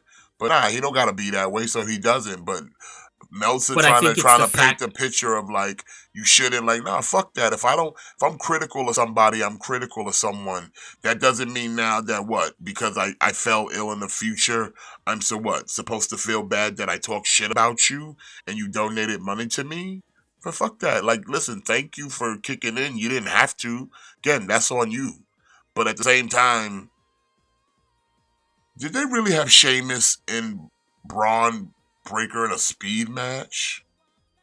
Yep, Why? Intercontinental Champion on Speed. On No, I don't think speed. it's a thing where I don't think it's like a thing where he has to feel bad, but I think it's just a thing where like maybe this is why we should try to be maybe this is why we should be better to each other instead Yeah, of but like shitting I'm on saying, instead of but he wasn't shitting on him. He was just being critical of their company. That's he's doing his job as a person who's been in the business. He's being critical, but you're saying then people can't be critical because, like I said, if Dutch Mantel's guilt is he was critical of AEW and how they do shit, okay, and that's not bad. no, That's just being critical. no, So the fact that he fell but ill that's and not now somebody who he was critical of decides to give him money is not a thing you throw in someone's face like, yeah, you should have been better to him. Better to him how? By not being critical? Was he supposed to be like you and suck his dick? Huh, Meltzer? no, like But that's how no, Meltzer's making it sound, though. That's how Meltzer's that's making not it what I think he's sound. saying though. What I think he's just saying is that hey, like Dutch Mantel was like super critical of Tony Khan and super critical of AEW, and now Tony Khan is not just kicking him some money to help him out at his worst time, but he's one of the largest. He's one of the people donating the largest amounts of Okay, money. yeah, and that's I you, I, I and that's think a it's just person that. dangle it in somebody's face like neither, but it's like, hey, again, I didn't ask Tony to kick in. He chose to kick in, and if you sitting there saying I should have been nicer to the guy who's kicking in on my lowest when all I was being was literally critical of his products. That's some bitch shit. Yeah, I'm really breaking it down to you. That's some bitch shit. If you say to a person, now that you at your lowest, you should be more appreciative that this dude came along and threw some chips your way while you was being all negative about him. And it's like, hey, all I was being was critical. All I'm doing is my job. And I didn't ask this motherfucker for the money. He chose to give it to me. So whether or not he gave me money doesn't mean I'm now going to sit here and suck his dick. Like Meltzer's saying. Like I said, Meltzer, you want to suck his dick? Go ahead, suck his dick. Because he gave you some money or didn't give you money. But, like, don't sit there and try to dangle it over a man's face who's having bad time because what? He didn't sit there and play ball like you play ball? That's a bitch move to say to someone. That is a bitch move. Like that. That's not what I'm saying though. Like I'm just saying like maybe it's a thing where like yeah, like what like you can kind of be like Jim Cornette and you can kind of talk shit about everybody and you can call everybody assholes and you could call everybody names and you could tell everybody to fuck off and you can do that as much as you want, but then hey, there might be a time where like there might be a time where you might need some help. That's all I'm saying. Like it's one thing. And when that time comes, they might say thank you, and they might say fuck off. I don't want your money. You never know. But we're not talking about Jim Cornette. We're talking about Dutch Mantel. Like I said, Dutch Mantel was quote unquote critical of AEW. When it's being critical and insults. That's the cadence of what he's given here. There's a difference between sitting there saying, okay, fuck you, you suck, and saying, okay, I think AEW's good, but they made some missteps. Like I said, there's a difference though. The language is key here. Critical is not an insult. If you're critical of someone, that is not insulting them. It is in no way, in shape, or form. Unless you make it insulting, then it is. But if I'm sitting there saying, like, that's like somebody saying, watching us right now and going, hey, I don't like how they conduct their stream. Maybe if they tried this or did something, I wouldn't be mad at them because they're being critical. They're giving their opinion of what they saw of the product. Now, if they sat here and said, yo, fucking Smith is fucking garbage and Mattitude is trash and these niggas is gay, then like, yeah, you just out here insulting us. You're just out here insulting us. Yeah. You see the difference? That's what I'm saying. Yeah, but he's not saying Dutch Mantel insulted him. Insulted Khan. He's saying he was critical of AEW. That means he was sitting there. I don't know. I'm just. But like I said, you to say that and then dangle that is a bitch move because he's not in. Your words are not genuine. He didn't insult Tony Khan. He didn't insult AEW. He was critical of AEW. So that means he said he gave his opinion of what he saw of the product. But to try to say maybe if you were nicer, you should be nicer to people that might come back later on in life and help you out. But like I'm saying, that's a shit thing to say to somebody who didn't ask or insult said person who gave chips away. Yeah, fair enough. Like, listen, I could give two shits about Dutch Mantel. Like, listen, I hope he's fine. I hope his family fine. I can give two shits. I didn't give any money, but I'm saying I'm not gonna. I would never sit there. Like I said, that's like you sitting there right now, and you sit there and say, "Hey, fucking Jimmy punk ass bitch," right? And then later you fall ill, and then Jimmy come and give you money. I'm not gonna then dangle shit over your face that haha you was calling Jimmy a punk ass bitch. Now he got to give you money. Like I ain't gonna do that shit. I'm not gonna do that shit. No, I get it, but I'm just saying, like, I don't know what Dutch Mantel said. Like, I don't listen to his podcast. I haven't, and all Dutch does is he's an old wrestler that gives his little advice and his little wisdom of knowledge of wrestling. He don't sit there and like insult anybody. He just sits there and he literally just sits there and just either gives his critiques or gives whatever he would do. And it goes about his business, son. A lot of these dudes out there who do these wrestling podcasts, these old timers that sit there outside of Cornette who got zero fucks to give, all of them will sit there and kind of play like political, like they'll play nice. No one's out there because they all know there's potential jobs in their future somewhere in one of these companies. So no one's out there like throwing fucking shots at each other like that, unless your name is Jim Cornette. Like, look at Booker T. Booker T run his own little podcast and do shit. And you see, he ain't throwing shots at nobody like that. He's critical. He's critical of things. But he ain't throwing shots. Why? Because niggas still getting jobs over here at WWE. So why would we throw shots out at people that we got potential jobs for having? Dutch Mantel's no different. He knows he's still viable in the business and somebody behind the scenes work. So why would he sit there and throw shots at anybody? Like I said, at best, critical, but no one's out here insulting nobody.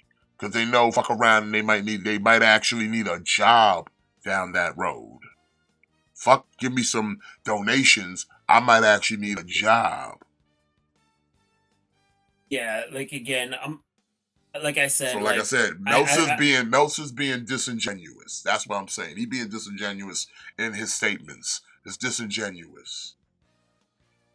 yeah, that's fine. Like I said, I don't really see any problem with it. I think that's just him kind of saying what he thinks, and I just think it is what it is. Like I don't really see I don't really see any issue there. I mean, some people take issue with it because, like I said, most would say he's the high authority of like wrestling news. But I'm like, again, that's only if you really put stock in it. With I don't.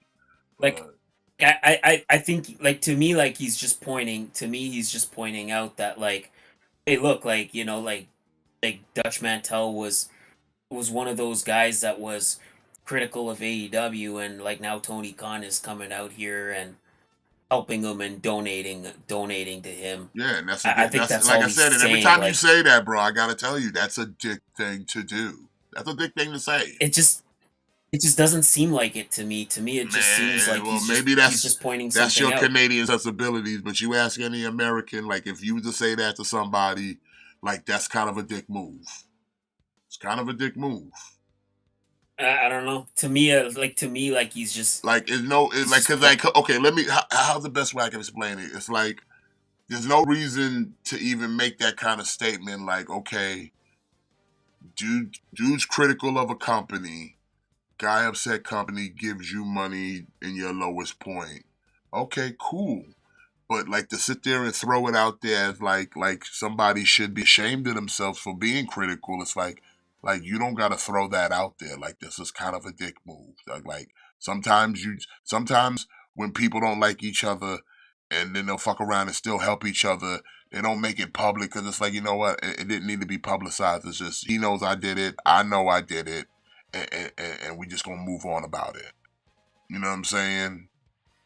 It's like those episodes and shows where the villains will help the hero, and it's like, okay, we know what happened, but we're not going to talk about it. We're never going to talk about it again. We're just, it happened for that one time,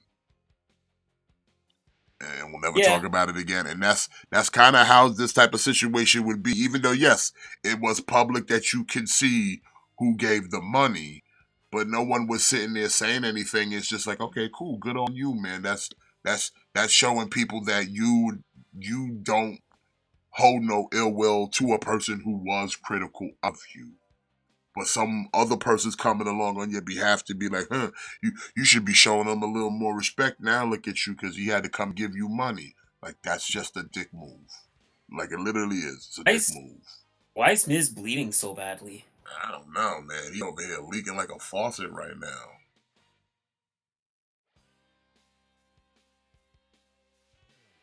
But like I said, where I come from, like shit like that, people would look at you like, yo, why you ain't had to do all that, bro. I mean, it's good to No, see like that they're getting some heat though over here over the Wyatt Six, but yeah. Like I said, man, like like Survivor Series.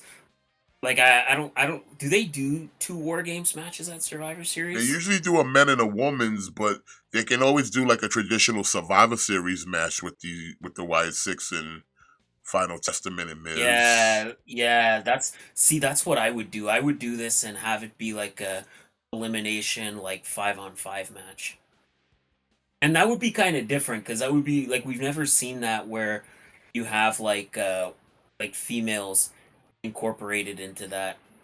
But then maybe you could just do something where you could have Scarlett and Nikki Cross get like double counted out or something. I don't know. I would do a 5-on-5 match and kind of find some way to make it so that it makes sense.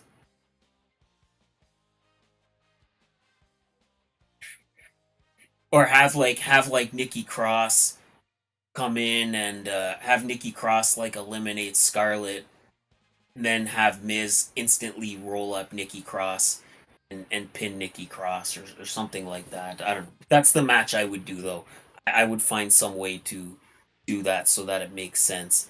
Just have it be like a 5-on-5 match because we've never seen all 5 members of the Wyatts team up together, and I think that would be really cool to see. Yeah, definitely do a 5-on-5 Survivor. We could definitely go for it.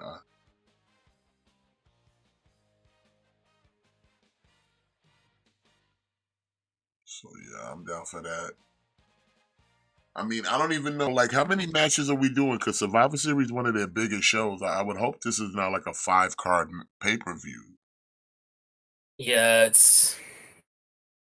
I don't know, it's hard to say. Like, yeah, like it's a big 4 pay-per-view, so I would hope they would I like this should be like a full card. Yeah, like, I want at least 7, 8 matches on this bitch. You already know, like, 2 matches are already going to be war games. You're going to have a men, you're going to have a women's. Yeah. And then I would say, like, hey, throw in some couple survive, like, throw in a traditional Survivor Series match right there, and then some title matches and mixed in. Yeah. That's how I would balance it out. So, like, 8 matches, 2 war games, 1 traditional Survivor Series, and then the rest, the other 5 matches should at least be some kind of title matches. At least. But I don't even think you'll get 5. You'll probably get maybe 3 at best. I would have both mid-card titles defended for sure. And I would have both tag team titles. That you need more matches because, like, with the 4 would already be both women and men's titles, and then the 5th match would either be one of the other mid-card belts. Well, the women's titles, you don't need to have the women defending the titles. Put them in the War Games match. Like put the women champions, put them in the War Games.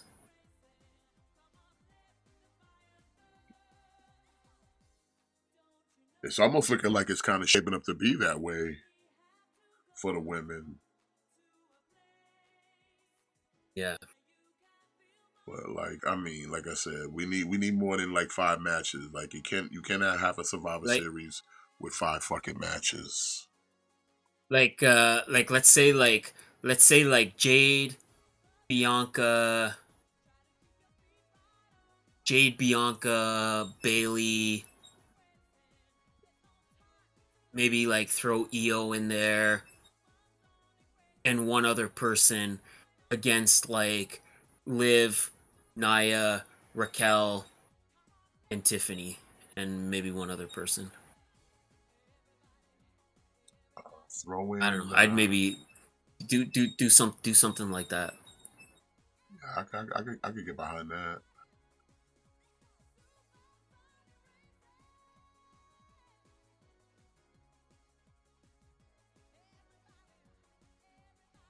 But I don't know.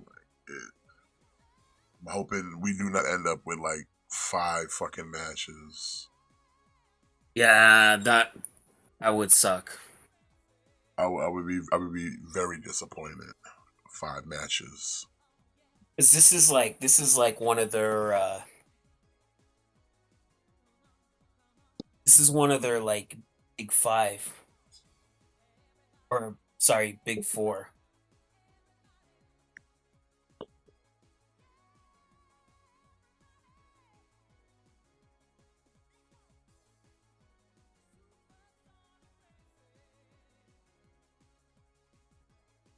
Uh-oh. The Bloodline 2.0.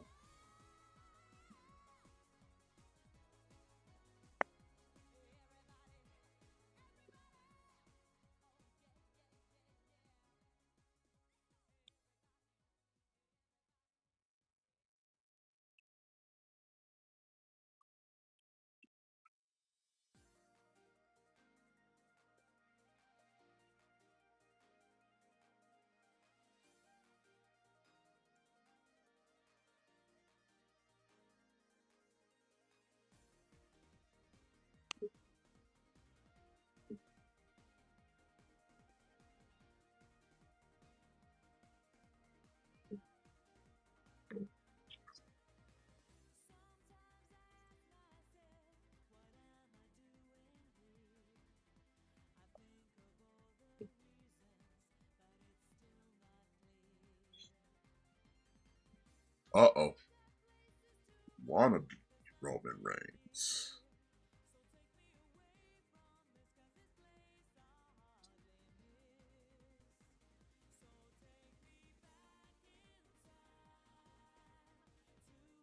So they all don't have a fifth man.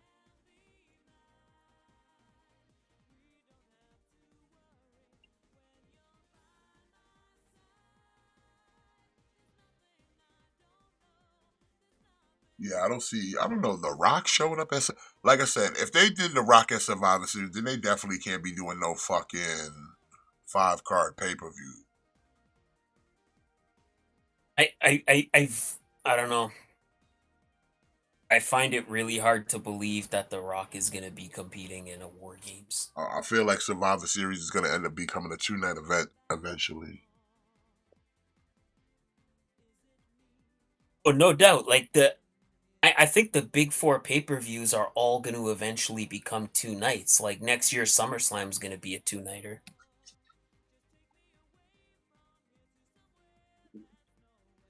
Are we having a women tag team title match tonight? Like Triple Mania is now 3 nights.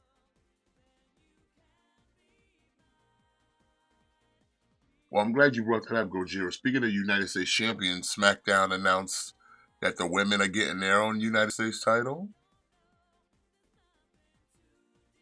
And the belt looks just like the men, just with a white strap. Yeah. I mean, women's mid-card titles are long overdue, but I do wish they, again, I wish they, a little originality, you know? I wish they made the belt look different, because like, what if a It dude is, wanted to rock the white strap? Then it just be like, oh, you win the women's title? I wish they made the women's belt look different instead of just being a carbon copy of the men's with women slapped on the top of it. You know? Yeah, that's what I mean. That's what I mean. Like, I wish they would just give them their own design. Like, just have them look unique and different instead of just being the men's title on a white strap. Like, give them their own design.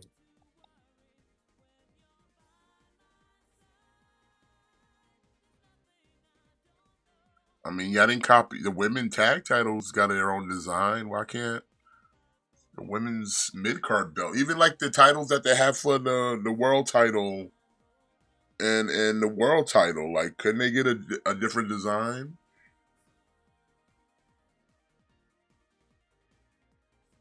You would think, but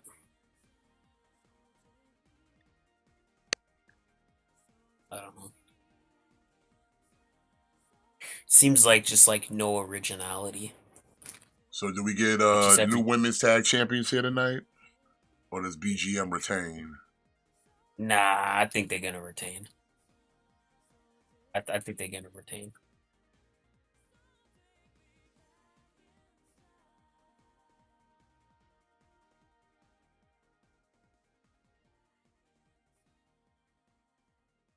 Now Raquel and Liv Morgan are former women tag team champions, but that was many moons ago.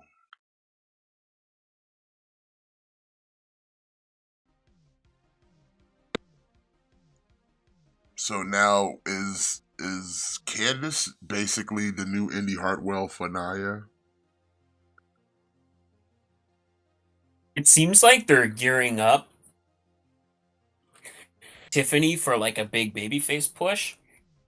And then I wonder if Candace is gonna kind of maybe take her spot. I can't see Tiffany as a babyface though. Me neither. I mean, she's got to have at least a heel run before she even thinks of doing babyface.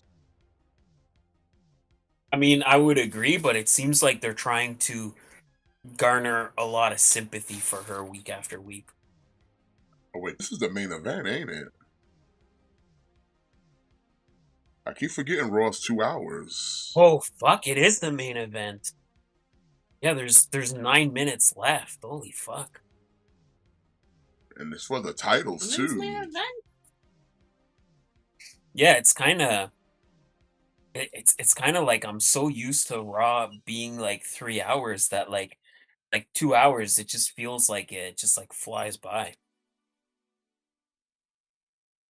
I don't know. Oh no, we might get new champions here. Liv might have 2 belts. You think so? Mm. Unless somebody comes in to pull a run in and cause shenanigans, who's taking the L here?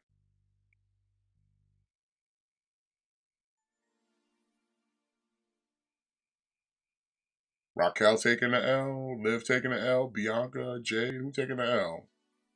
I think it'll be like a big schmoz and like a bunch of people will interfere, Who's and that's schmozzing how it we'll though? set That's what up. I'm saying. Who's schmozzing? Rhea not here. Um, EO maybe.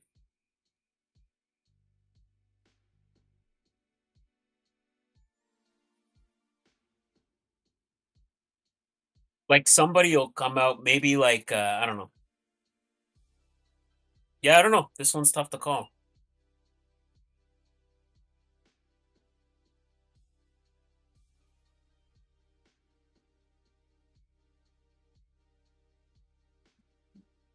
Oh.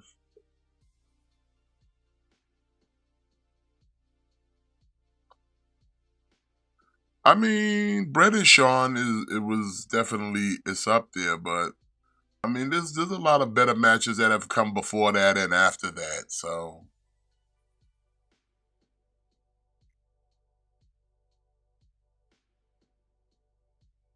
but it's def. Gojira, I'm gonna tell you something about myself, Gojira. Uh, I fucking hate Iron Man matches. I think the Iron Man match is the stupidest concept.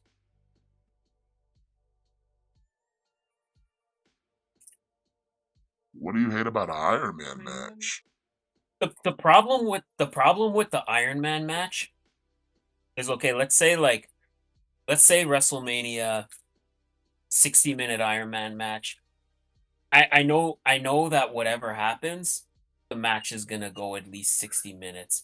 So it's like, okay, well, I don't really need to sit there and watch the whole thing. Like I can leave, I can go take a shit, I can make some food, I could feed my pets, do whatever I have to do as long as I'm back for 60 minutes just to watch the last five. I just need to be back to watch the last 5 minutes to see how the match ends. But what if you missed a lot Not of cool nothing, shit though? You're gonna miss some stuff. that's the chance you take. Okay. But that to me just kind of defeats the purpose of, like wrestling is supposed to be kind of like, oh, like it's sudden, like anybody can win any match on any given night. So to me, like the Iron Man match just kind of defeats the purpose of all that. Like I only really need to watch the last 5 minutes to see how it ends because nothing that happens before that really matters.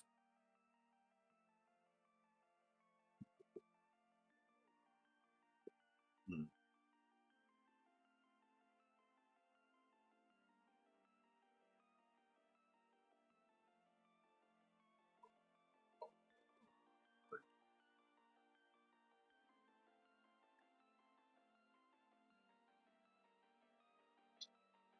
Trying to think who else could be a run-in in this match.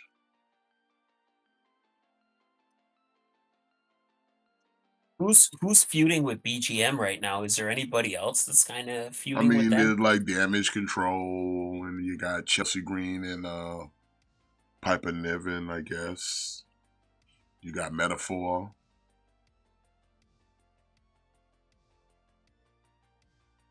Metaphor. The thing is, Gojira, with like a 2 out of 3 falls match, you don't know how long it's gonna last. You don't know how quick those falls are gonna come. Like you could get 2 falls rapid. You could get 2 falls right at the beginning of the match, and then you're already at the third fall. Whereas an Iron Man match, you don't really know because you know the match is not going to end the match is not going to end until the time runs out. So there's no chance of the match ending before that. Where, like I said, like a 2 out of 3 falls, there's no timetable. Like it depends on how quickly the falls happen, and you could get 2 falls back to back, and then before you know it, you're at sudden death.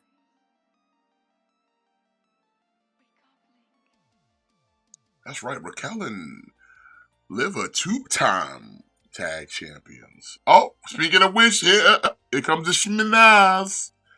Tiffany and Naya.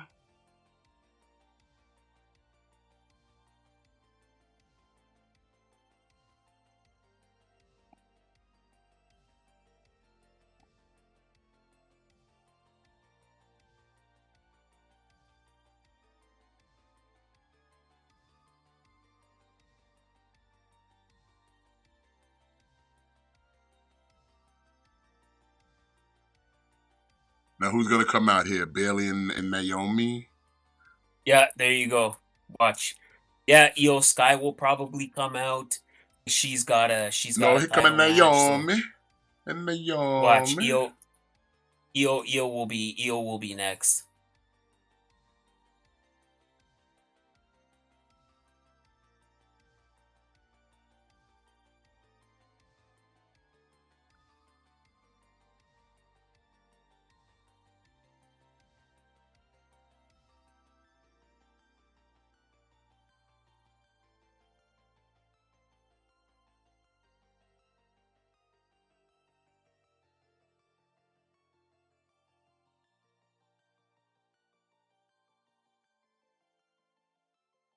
Liv taking that L? Wow, Liv took that L. There you go. Okay. I guess not even Pretty Liv can beat Buff Girl Magic, son. But here So come Naya. you got watch. We'll get Io. Io will be next, and then you'll get somebody else for the heels. Oh, speaking of which, here come Io.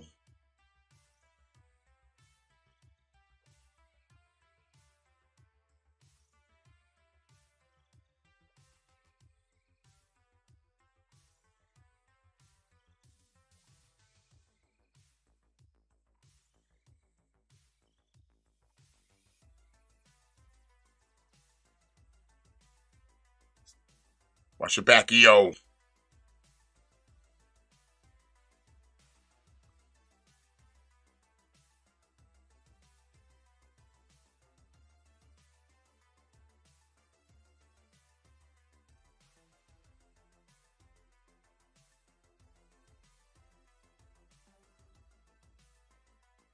Look at that. You need BGM to suplex Nia Jax, son.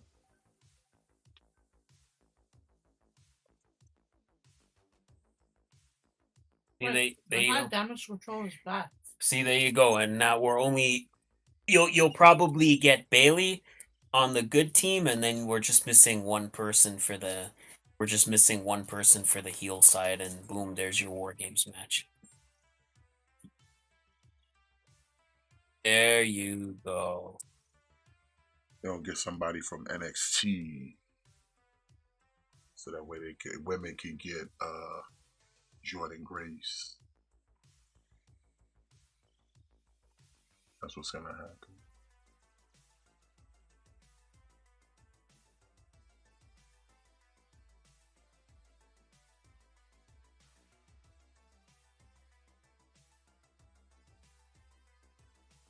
Mm-mm-mm.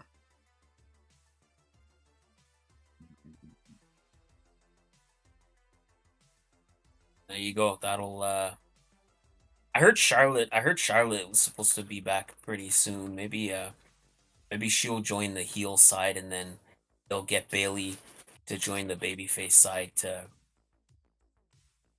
counter Charlotte. I don't know. The heel side, I don't know, but the last babyface, I'm almost positive it's gonna be Bailey.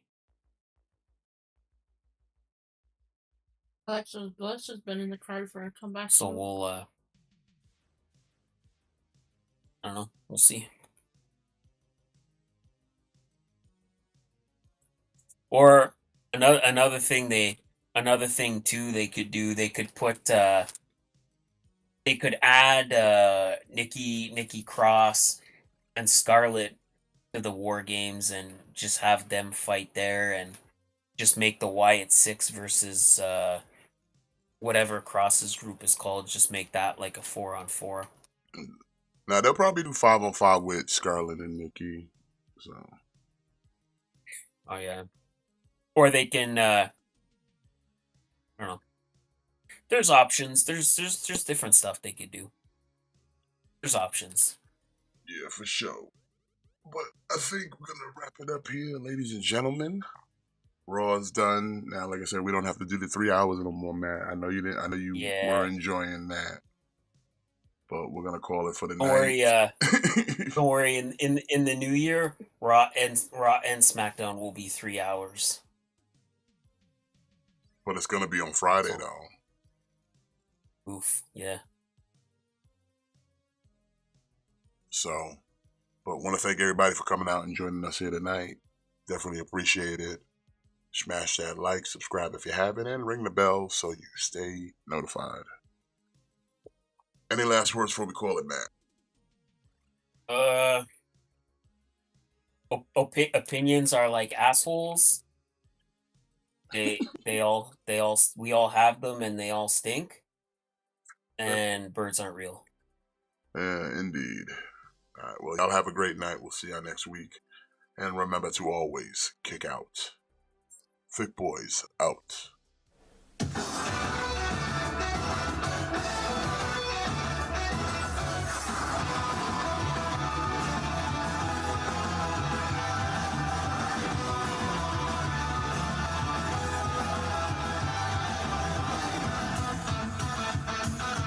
Time has come, I'm ready to go. Venturing into the unknown. Fire's inside me, must be unleashed. People talk nonsense all the day. Shampoo kindness, all they can say. I can't get no satisfaction. Woo-hoo! Challenge may have come. Woo-hoo! Fighting just begun, but there's no stopping. People spreading out my wings. Let's fly high. Woo-hoo! Concentrate my power. Woo-hoo! In the final hour, in the end, I'm gonna win. Don't you know I'm unstoppable? Don't even try, cause you will fall. I got a strength deep in my soul that gives me courage and control. I'll go beyond the limit break. The universe is mine to take. I have no fear. I think it's clear. Let's keep you high. Get all this Dragon Ball Super. We got the skill to blow Xeno.